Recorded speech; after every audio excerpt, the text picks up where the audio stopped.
No, it's okay. It's okay. It's okay. First off, I'd like to offer my condolences to Randy, Judy, and extended family. Most of us here have known Greg for many, many years and know what a good guy he was, and he'll be missed. Louder.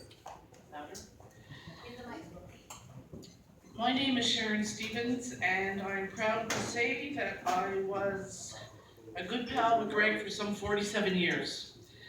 I'd like to share with you some of the stories of my life experiences with the Gregster. Actually, I volunteered to say a few words today because after knowing Greg for that length of time, I figured this was an opportunity to be in the same room with him and finally be able to get a word in edgewise. In 1968, I moved to LaSalle and started grade 3 at Bronx Park Elementary.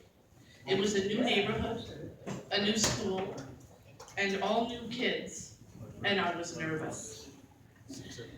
I could hardly contain my delight when I walked into the classroom, and there sat a boy I knew from Verdun, Bruce Barr. When that recess bell rang, I clung to Bruce like paint to a wall. And that was when Greg spotted me. Here was a new girl, and she was hanging out with Bruce.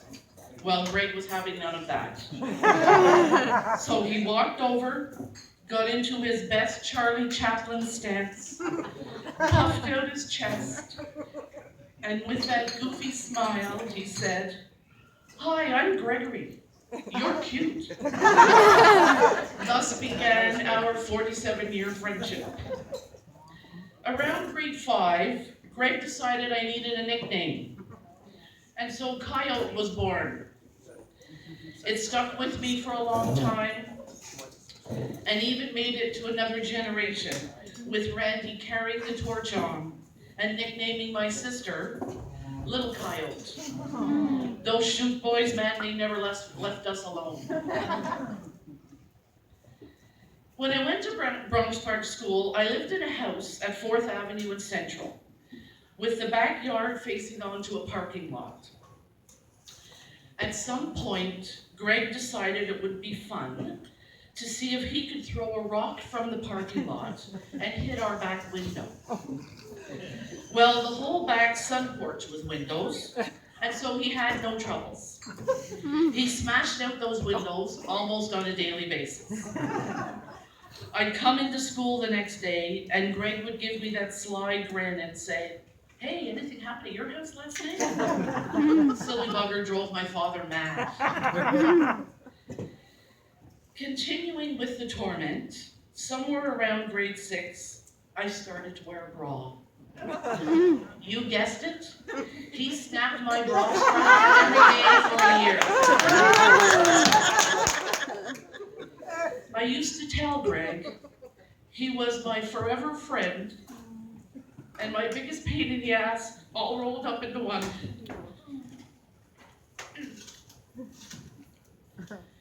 But you know, as a kid hanging out with Greg, I learned 3 very important things that every kid growing up in the Bronx in the early 70s needed to know. First, he taught me how to hang on to the back bumper of the number 58 and ride it through the snow along Edward down 5th Avenue to Central.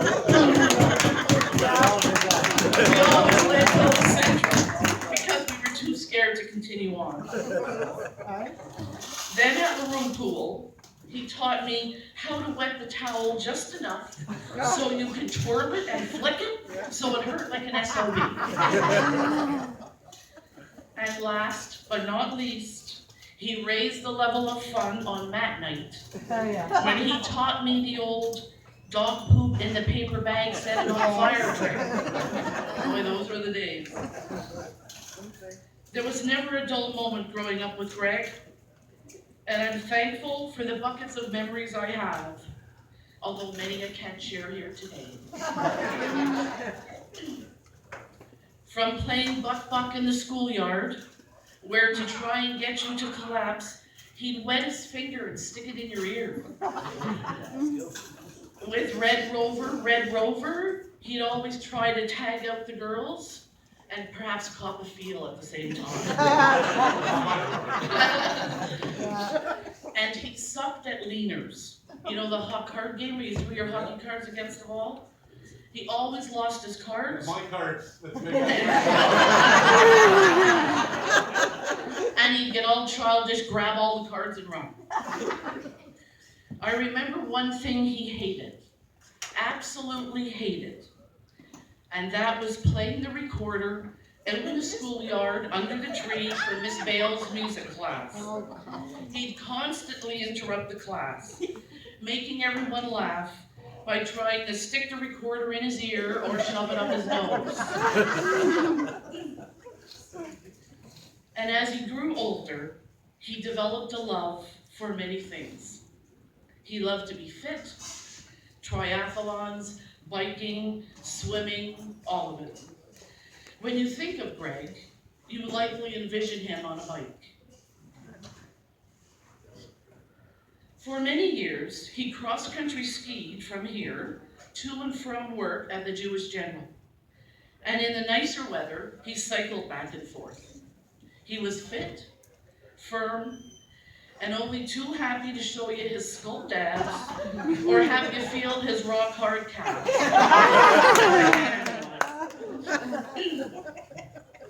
And dance. How he loved to dance. With you or without you. If he got his groove on, there was no getting him off the dance floor.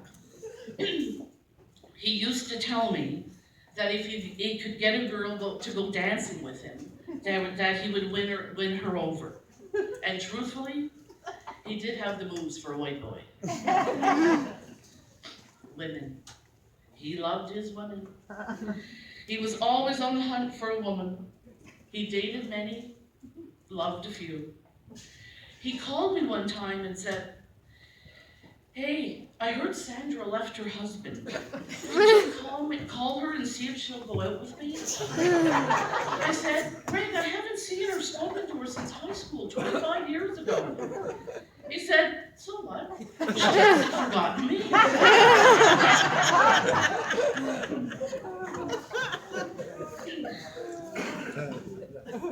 Another thing he loved was fishing. He pretty much fished his whole life. And although he could tell a classic fishing tale about the big one that got away, there was one that didn't get away, and he had the picture to prove it. It's a picture of him and Randy and Terry Clark as kids, with this humongous northern pike they caught. It was such a catch, their picture ended up in the Messenger. And of course, there was his big heart, and how he helped people. I guess when you work in a hospital as an orderly for 30 years, you must enjoy helping people. In addition to his job at the Jewish General, for many years he had a side business as a personal caregiver to an elderly man who lived downtown. The man lived on his own with 24-hour care, around-the-clock personal care workers. Apparently, the man's family left very precise and strict directions for all the caregivers. There was a set time for bed, set time to be bathed, certain foods he could or couldn't eat, and limited days when he was to be taken for outings. Greg really enjoyed this man's company, and he said the guy was extremely smart and funny and had been a very successful businessman. Greg was a bit bummed that this elderly man was now spending his remaining years pretty much housebound. Greg loved to work the night shift. And why did he like to work the night shift with this guy? Because he could pretty much disregard all the strict directions. And he would take the man out quite frequently. We were talking one day about it, and I said to Greg, "So, like at nighttime, where can you take the man at nighttime?" And with that classic Greg smile, he said to me, "To see the strippers." He said, "It's great. I let him have 2 beers. He watches the Beatles for a couple of hours. He's a new man for a week."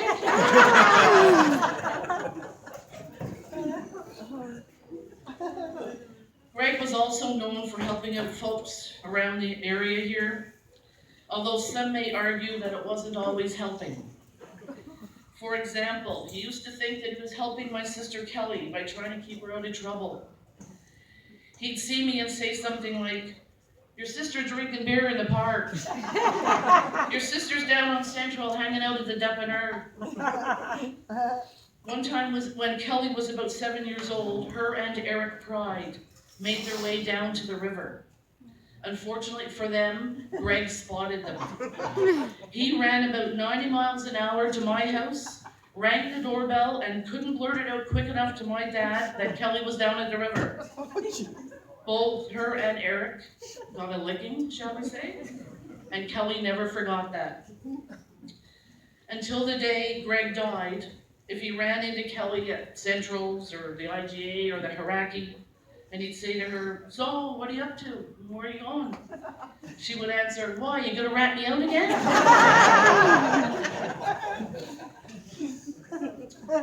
If Greg knew you, he likely knew your brothers, your sisters, your parents, and he probably knew your grandparents. Chances are he shoveled your parents' walk, brought in groceries for your grandmother, and checked in on them if he spotted the Gazette out on the gallery for too long. He also likely invited himself in for tea, sweets, and to have a gab. Helping out is what caused one of the injuries, which caused him some grief the last number of years. He told me he was on Central and he spotted a guy and a girl trying to lift a washing machine out of the back of a truck. And so typical Greg, he stopped to help.